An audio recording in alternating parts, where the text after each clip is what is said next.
I used to think that the upper level you needed to fight with the lower level you to gain control.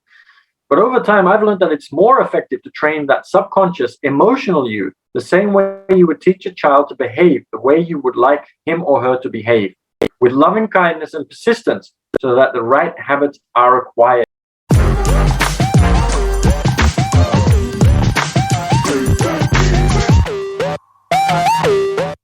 To another reading, the last day of the week, Friday today, and I am very excited. I'm excited every day. What can I say? But I love my morning reading principles, Ray Dalio. Not only do I learn something, but I get to share my thoughts and ideas. Hopefully you learn something and you are motivated by listening to what it is that I am reading. Let's just move the computer back a little bit and let's get right into it for Friday. Hope you are excited about what you can still achieve before the weekend starts in order to be able to get a step closer to your goals, because literally anything can be possible when you have the right shortcuts. But let's get into it. We are in let's have a look. 4.3, understand the great brain battles and how to control them to get what you want. And we are up to part E. This one's gone on for quite a while, but lots of really good things. And at the end, I'll share how you can also get the recordings and where you can find those so that you can watch the rest with the really, really good deep content that we have been extracting from this. And very quickly, Richard Withers, thank you for the hearts. Gregor Collins, thank you for the hearts as well. And HNL, Rail Transit, welcome as well to you, and Elizabeth, who just joined just then. Okay, let's continue on with Ray Dalio principles. We are up to part E of 4.3, and this section is train your lower level you with kindness and persistence to build the right habits. I used to think that the upper level you needed to fight with the lower level you to gain control. But over time, I've learned that it's more effective to train that subconscious emotional you the same way you would teach a child to behave the way you would like him or her to behave, with loving kindness and persistence, so that the right habits are acquired. So there are two parts of us. There is the conscious and the subconscious, and the two of them have different ideas and different thoughts and different actions that they take in order to be able to protect you, save you, and look after you. So the subconscious is going to do things automatically for us. The conscious is where we second guess that, and we might do something different. The challenge lies, especially for success, when it comes to what we think we want and what our subconscious wants to do to protect us. So we might want to be an investor, and we might want to make money in order to do whatever it is that you want to do with it. But the challenge starts when we've been growing up with our family, and our family has imprinted the knowledge that money is dangerous, or money is risky, or that money is the root of all evil, or whatever else it is that we are taught. And our subconscious has learned this and is using that programming to run what we do day to day. So our conscious mind might say, I want to go out and start investing. But the subconscious mind says, not a good idea, because remember what our family told us. And so your conscious mind doesn't know that this is happening in the background, but at the same time, your subconscious mind is sabotaging you. So you will overspend your money somewhere else. You will stop yourself from getting that promotion. All these different things that go wrong, it's usually your subconscious mind that is creating it. No matter what your conscious mind wants to achieve, no matter how much you think that you're going to be disciplined and do that, your subconscious mind is going to say, no, we have to procrastinate. Oh, let's find a way to crash the car so that we end up having to pay that bill, and then the money will be gone. We won't be able to invest it because we need to keep you safe. And so there is a battle in that sense, but you can also reprogram your subconscious mind. So it doesn't have to be a battle, but you do need the two to be aligned with each other. If they're not aligned with each other, then of course, one is going to go in this direction and one is going to go in that direction. There used to be a torture method in England where they would tie 4 horses to a person, 1 on each arm and 1 on each leg, and get the horses to run in completely different directions. You can imagine what would happen to this person. Arms broken off, legs broken off, be an absolute mess. And it's the same thing that happens in our brains.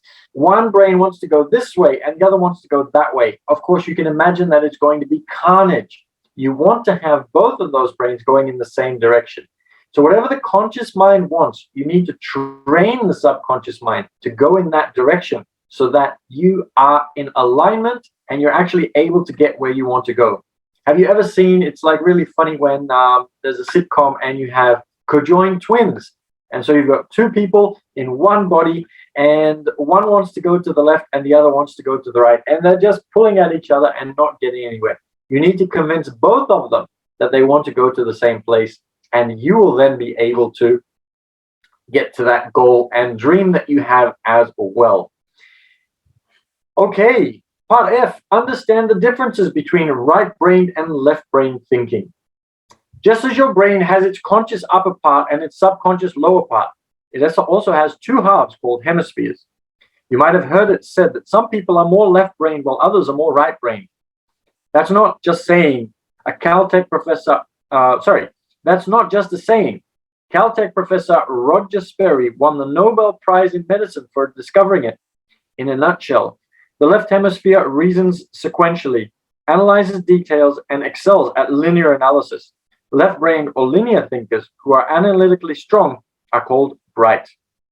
The right hemisphere thinks across categories, recognizing themes, and synthesizes the big picture.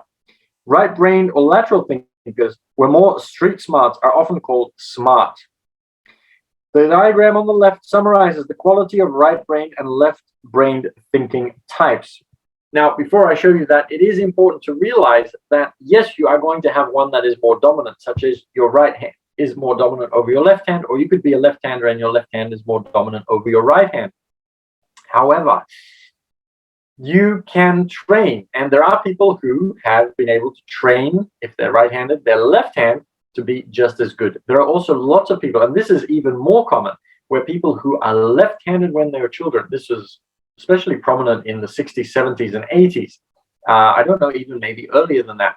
But children who were left-handed, it was seen as something evil and of the devil. And so children who were left-handed were forced to use their right hand, and they became just as good with their right hand as the left hand. And it's the same with the brain.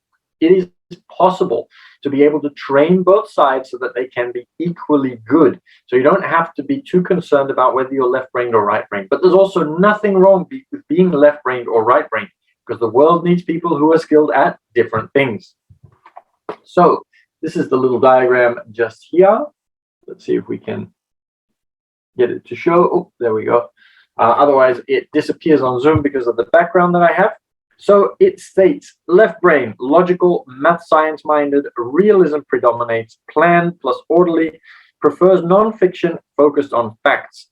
And the right brain, emotional, artistic and creative, imagination predominates, occasionally absent-minded, prefers fiction, enjoys creative storytelling. Okay, let's continue. Most people tend to get more of their instructions from one side than the other, and they have trouble understanding people who get theirs from the opposite side. Our experience has been that left-brain folk tend to see right-brain folk as spacey or abstract, while right-brain thinkers tend to find left-brain thinkers literal or narrow. I've seen wonderful results occur when people know where their own and others' inclinations lie, realize that both ways of thinking are invaluable, and assign responsibilities accordingly. I used to have a mentor who would always say, aces in their places.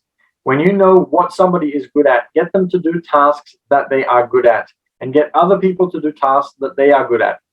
So in the cafe, the mentor used to say, this person is really good at making coffee. This person is really good in the kitchen. Don't take the person who's good in the kitchen and put them behind the coffee machine. And don't take the person who's good behind the coffee machine and put them in the kitchen, because it will be an absolute disaster. And even to this day, knowing this lesson, I am still learning it every day. And every day we need to see it as an improvement, as a way of being able to get better, rather than as something which is fixed and that we cannot change. We fall into old habits, and it is a constant, not a battle, but it is a bit of a battle every single day to be able to avoid those habits that have been ingrained for so long. So you could make improvements and still find that you fall into those old habits. But for now, let's talk about left brain and right brain, and the fact that we have different dominances. And so some people are more creative, some people more logical, and you want to have them in the right places, but you also want to be conscious of it for yourself so that you can realize who you are, but also be conscious of it in other people so that you understand why they are doing things in a certain way and why you are doing things in a certain way. And that understanding breeds the ability to be able to work together rather than not understanding each other and butting heads. If you can understand this, if you have those baseball cards that Ray Dalio talks about in previous chapters, and I'll tell you how you can watch the recordings so that you understand what that all means in another section. And I'll tell you at the end how you can get those recordings. But the idea is that with that understanding, you don't have to butt heads. You're able to have a much better dialogue. And it's also important to be able to understand the other person and see it from their point of view, which is why I like to work on both sides of my brain so that I can understand analytical people and so I can understand the more creative people. So if you have that ability, you can get along with so many more people. And everything in life, especially investing, is about people. And the better you can get along with people, the better you can understand people, the more you're going to be successful. Because in real estate, you're dealing with a buyer, a seller, and a real estate agent. In the stock market, you're understanding the psychology of everybody else that's buying and selling. And there's going to be a majority either buying or a majority selling. And you have to understand why and which way that most people are going. And when it comes to business, obviously, you're going to have staff, you're going to have suppliers, you're going to have all sorts of different people that you are dealing with. And so there again, you need to be able to understand people. So all of this is extremely important if you want to be able to succeed in life. Okay, and finally, part G, understand how much the brain can and cannot change. This brings us to an important question. Can we change? We can all learn new facts and skills, but can we also learn to change how we're inclined to think? The answer is a qualified yes, and I also say yes. Brain plasticity is what allows your brain to change its soft wiring. For a long term, scientists believe that after a certain critical period in childhood, most of our brain's neurological connections were fixed and highly unlikely to change. But recent research has suggested that a wide variety of practices, from physical exercise to studying to meditation, can lead to physical and psychological changes in our brains that affect our abilities to think and form memories. In a study of Buddhist monks who had practiced more than 10,000 hours of meditation, researchers at the University of Wisconsin measured significant higher levels of gamma waves in their brains. These waves are associated with perception and problem solving. That doesn't mean the brain is infinitely flexible. If you have a preference for a certain way of thinking, you might be able to train yourself to operate another way and find that easier to do over time, but you're very unlikely to change your underlying preference. Likewise, you may be able to train yourself to be more creative, but if you're not naturally creative, there's likely a limit to what you can do. That is really simple. So we all might as well accept it and learn how to deal with it. There are coping techniques that we can use, for example. A creative, disorganized person who is likely to lose track of time can develop the habit of using alarms. The person who isn't good at some type of thinking can train himself to rely on the thinking of others who are better at it. The best way to change is through doing mental exercises. As with physical exercise, this can be painful unless you enlist the habit loop discussed earlier to connect the rewards to the actions, rewiring your brain to love learning and beneficial change. Remember that accepting your weaknesses is contrary to the instincts of those parts of your brain that want to hold on to the illusion that you are perfect. Doing the things that will reduce your instinctual defensiveness takes practice and requires operating in an environment that reinforces open-mindedness. As you'll see when we get into work principles, I've developed a number of tools and techniques that help overcome that resistance, individually and across organizations.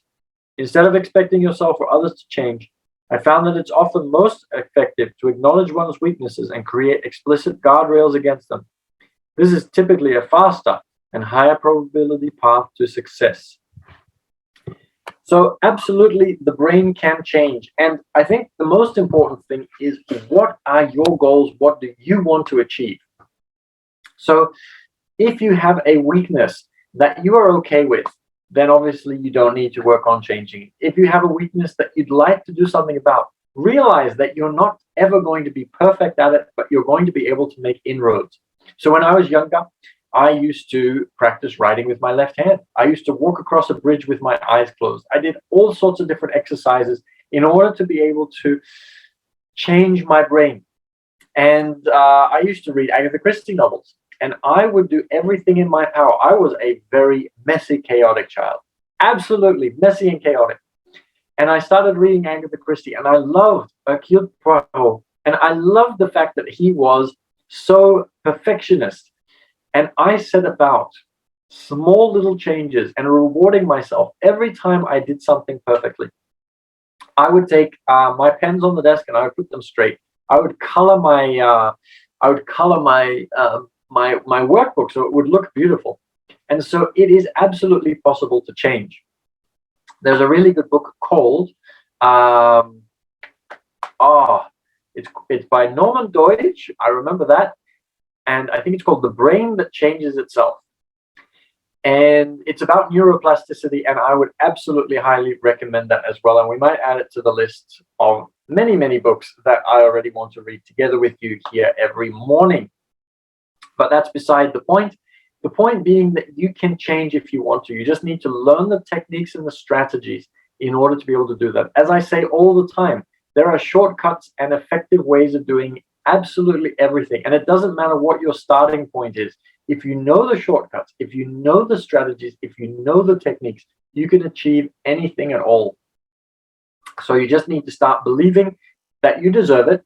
You need to start believing that it's possible, and then start going out to look for those shortcuts. And that's why I love working with my clients who I am able to share those techniques with, so that they can then start making those changes in order to be able to achieve success. And it doesn't matter what area of life it is, but I just love working with people who are doing things investment-wise.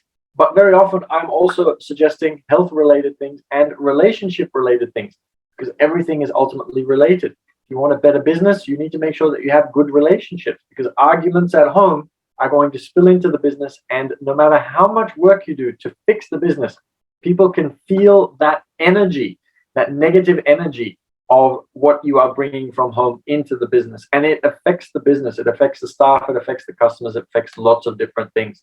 So you want to be able to get good at these techniques and strategies for finding shortcuts, and you can achieve absolutely anything.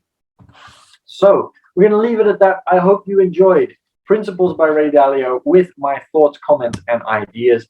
And thank you to Young God, Tom, Tony, Rex, Brett, Rose, and QWERTY, and everybody else that has just joined since the last time that I quickly said hello to everybody. Emery Dave sent some hearts. Richard Dodge sent some hearts. And quite a few other people have been joining. It is great having you all. And really appreciate you being here. So if you enjoyed that and you'd like to be able to start from the beginning, since you probably jumped in towards the middle, if you are not one of our regulars, then you can watch the replays on YouTube at our YouTube channel, and that is called the Passive Cashflow Club. And you'll be able to find my reading together with my commentary for you to be able to watch. You can leave a comment on YouTube, and I would highly recommend you subscribe, because we also have videos with the answers to your questions. So if you have any questions about the book, about some of my commentary, if you have any questions around economics or finance or investment or passive income or any of those kinds of things, or some of the things that we've been speaking about, such as how to change your brain, how to do different things so that you can achieve greater success, then feel free to send me your questions on Instagram. You can find me at business_team_6_official. And I am happy to take those and find the answers, or if I already know the answers, I give you the answers. So make sure you subscribe to the YouTube channel, The Passive Cashflow Club, because that way you'll be notified if one of your questions has been answered. But also, even if you don't ask a question, you'll be notified and you'll be able to watch a video that might be the answer to a question that you have that you just haven't asked yet, or that you don't even know that it's a question or something that you are challenged by. So make sure that you subscribe on the YouTube channel.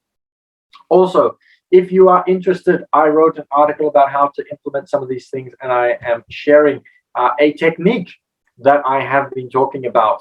I am tweaking and probably going to send everything out today because I've tweaked the old article with all of the new information that I picked up over the years to make that article a little bit better and more relevant to today. And so anybody that sends me a message on Instagram will send you the details.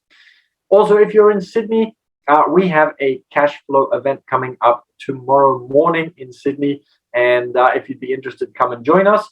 And we also have an online cash flow simulator night that you can join us for, where you're going to be reprogramming your brain, really, to be able to achieve greater financial success.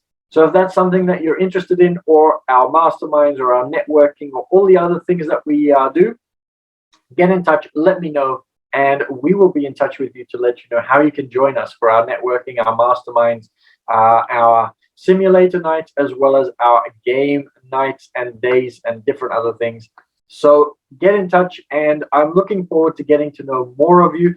And I really appreciate you all being here. So thank you for taking the time to be with me as I read Ray Dalio Principles and add my little bit of pepper and salt of commentary and ideas and thoughts.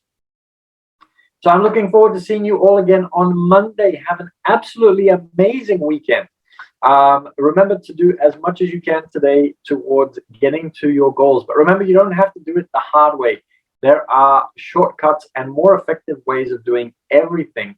And get in touch if you'd like to know more, because I want to support as many people as possible to finding those shortcuts and being able to implement those shortcuts so that you can achieve success as well. So get in touch on Instagram, business_team_6_official, or go and watch the YouTube videos at the Passive Cashflow Club. And I'm looking forward to seeing you all again on Monday. I'm going to jump across to Bigo and say hello to everybody over there that's watching live as well. And I am looking forward to seeing you again. Remember to make the switch to unlock your rich, because by doing things differently, you're going to get a different result rather than doing the same thing over and over again. It's like headbutting a wall, and it will give you a headache. So start doing some things differently. Have an absolutely amazing day, and I'll see you all again on Monday, Sydney time, 8 a.m.